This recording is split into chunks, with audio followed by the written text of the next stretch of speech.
À présent, la rediffusion de la parole est à vous.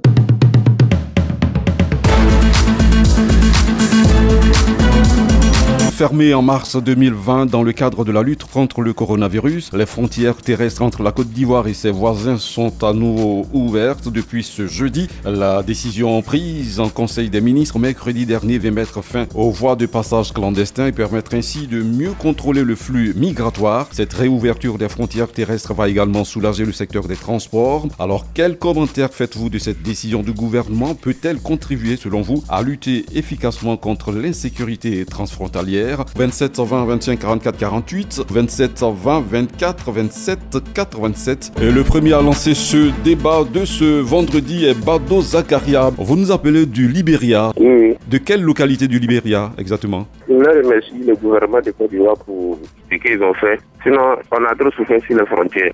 Vous nous appelez de quelle localité, M. Bado Zakaria? Je appelle de Zedrou. Zedrou, c'est à la frontière entre la Côte d'Ivoire et le Libéria. Oui, oui. Du côté du Libéria ou du côté de la Côte d'Ivoire? C'est le Libéria même. Du côté du Libéria, d'accord. Oui, oui. Alors, comment vous avez vécu cette fermeture? Racontez-nous un peu. Moi, je suis un Burkinabé. Comment vous avez vécu ça, cette fermeture? En matière de transport, même, on a eu souffrance en passant le pays. Donc, je voulais remercier l'État de Côte d'Ivoire pour ça. Je sais que cette fois-ci-là, même le transport, ça serait un peu léger sur nous, quoi. Le transport avait augmenté, le prix avait augmenté, c'est ça? Oui, oui, c'était augmenté même. C'était de combien Une avant? Une seule personne, il faut dépenser au moins 100 000 francs avant d'arriver au pays. Oui, oui. D'accord. Merci beaucoup, Bado Zakaria. Tu nous appelais donc depuis Zedra, localité située de l'autre côté du Libéria, à la frontière entre la Côte d'Ivoire. Merci beaucoup, M. Bado Zakaria. Traoré Clanan est à Tindara. Tindara, c'est non loin de Kouto. C'est ça. Nous sommes à 15 km de Kouto. De Kouto. Alors, oui. Votre commentaire sur cette décision du gouvernement? Ok, c'est une bonne chose, mais je suis un peu inquiet. Concernant la sécurité, quoi, parce que nous sommes presque à la frontière. Donc j'aimerais que l'État veille sur nous. Vous savez, quand ça va se ouvrir là, beaucoup vont rentrer. Vraiment, il faut rassurer la population, les contrôles surtout. Il ne faut pas laisser passer les gens comme ça comme avant. Donc il faut la sécurité. Voilà, c'est ça mon préoccupation.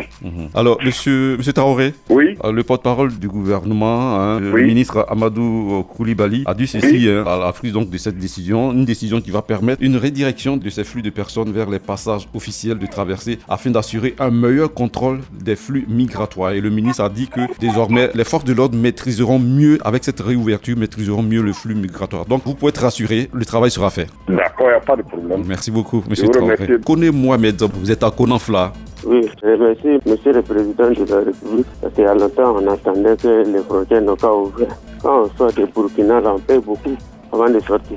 Vous payez combien? Vous payez combien avant de sortir pendant la fermeture? Bon, ça dépend. Les mototaxis là, souvent, il y a d'autres qui disent qu'il faut payer 100 000. Il y a d'autres qui disent qu'il faut payer 150 000. Et puis, quand vous venez là, vous passez où? Vous passez dans la brousse, c'est ça? C'est dans la brousse.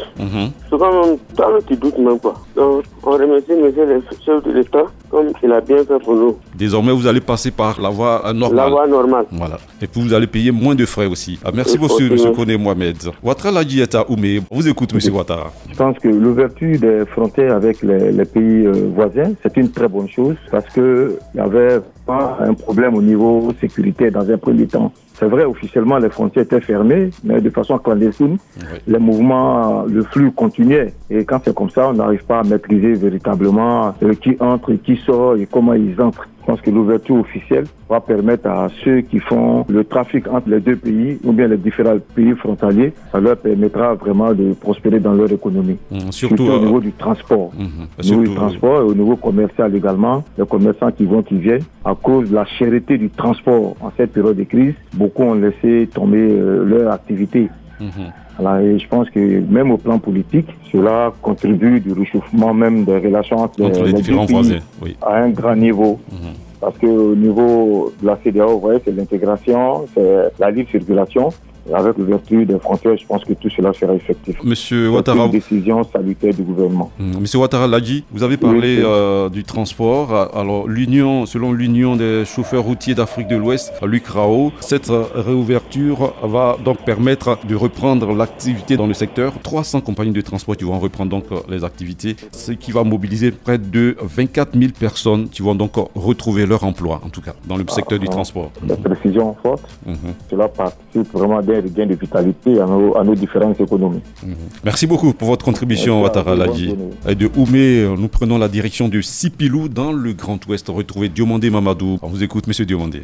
Ah bon, c'est un ou de soulagement. Je dis que Sipilou a 2 km de la Guinée, donc qui était paralysé pendant vraiment la fermeture. Donc on ne peut plus sortir les 2 bras pour dire enfin, il va vraiment l'accident du transport, le commerce va marcher et Sipilou va bouger. Parce que vraiment, il y a eu la chance d'avoir 2 frontières. Ouadouloup qui était frontière aussi, et Sipilou, tout est paralysé. Donc je crois que c'est bienvenu. Monsieur Diomandé, merci au gouvernement. Monsieur Diomandé, oui? Quand vous dites tout était paralysé, ça veut dire quoi? Qu'est-ce que vous voulez dire concrètement? Mais le transport ne marchait pas. Alors les frontières sont basées sur le transport. S'il n'y a pas de transport, il n'y a rien de bon. Donc tout est paralysé. Donc vraiment, c'est un ou de soulagement et on est très content. On dit merci au gouvernement, au président de la République. Et puis vraiment les autorités de Sipilou, le préfet, le commissaire, tous ceux qui étaient habités à mettre une surveillance stricte. Et vraiment, ils ont joué un rôle très propre et très strict. Et vraiment, nous leur disons merci. Et merci pour l'ouverture de la frontière. Sipilou ira de l'avant. Et maintenant, on veut tout pour toi maintenant. Que tout marche en normal d'ailleurs à l'émergence 2024. Monsieur Diomandé. Monsieur Diomandé, vous êtes dans le domaine du transport? Vous exercez dans le domaine du transport? Je suis syndicat. Ah, vous êtes syndicat. Oui. À combien se chiffrait le coût quand la frontière était fermée? Bon, et chacun s'est devenu c'était son prix. C'était devenu vraiment un prix banabana. Chacun se lève et donne son prix, mais aux passagers d'adhérer et d'accepter. Parce que vraiment, c'est par la voie qu'on a les signes. Donc, c'est facile. D'accord. Et si la voie est ouverte maintenant, il y aura un prix fixe, un prix unique. Et vraiment, les gars sont libres de passer sur la grande voie. Puis vraiment, ça a marché. Merci beaucoup. Nous sommes venus. Merci beaucoup, monsieur Diomandé. Ouedraogo Aziz, vous nous appelez de Séguéla. Oui, c'est ça. On vous écoute. Ça, c'est un jour pour nous. Je voulais remercier le président de la République et à tous les citoyens ivoiriens. Vraiment, l'ouverture des frontières, vraiment, on est très contents. Monsieur Sall. Oui, monsieur Ouedraogo. On a perdu beaucoup d'hommes dans ça, en passant par la brousse, par les pirogues. Il y a beaucoup d'hommes qui ont perdu dans ça, on les connaît. Vous voulez dire qu'il y a beaucoup qui ont perdu la vie, c'est ça? Pardon? Il y a beaucoup qui ont perdu la vie en traversant la frontière. Ils ont perdu la vie directement même. Passant par où il y a l'eau là. Oui. Non. Donc aujourd'hui, on est très contents. Sinon, on ne sait pas quand il y a d'autres qui ont payé 150 000, 200 000. Il faut 300 000 quand ils sont arrivés au pays.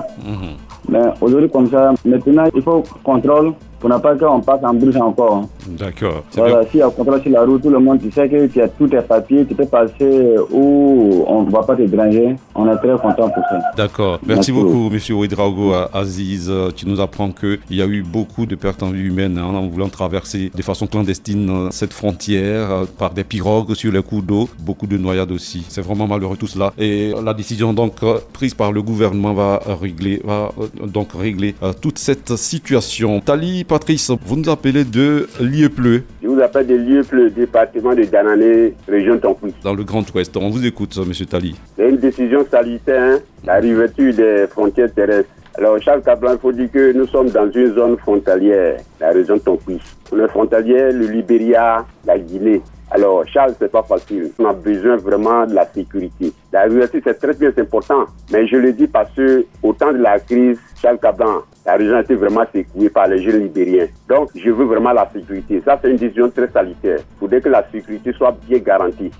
Ensuite, je veux parler du Nord. Au Burkina, il y a trop de tapage là-bas. Il faudrait que la sécurité soit très bien garantie. Ils sont dans un pays de droit. La Côte d'Ivoire est dans la paix. Je souhaite toujours la paix.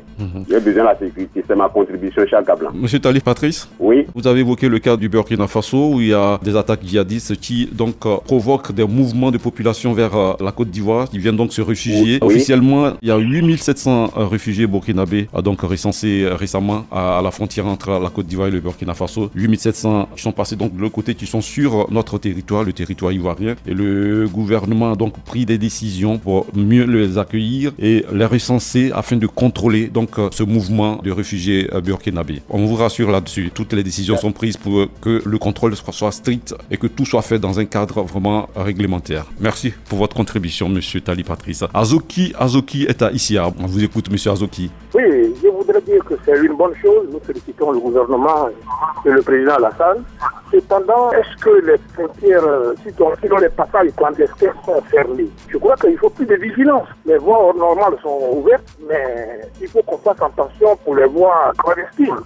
Parce que ceux qui sont des contrebandiers, ceux qui sont des gens qui ne sont pas en règle, opteront toujours pour le passage dans les voies clandestines. Donc là, il faut vraiment beaucoup de vigilance. Certes, les gens passeront, les marchandises passeront, mais il y en a qui seront toujours en proie des tricheries. Là, je voudrais que le gouvernement fasse très attention pour ne pas que nous soyons en proie à d'autres événements malheureux. On vous a bien compris, hein, M. Azoki. Je voulais vraiment signaler, parce que là, il faut, comme on le dit, le malheur des uns fait le malheur des autres.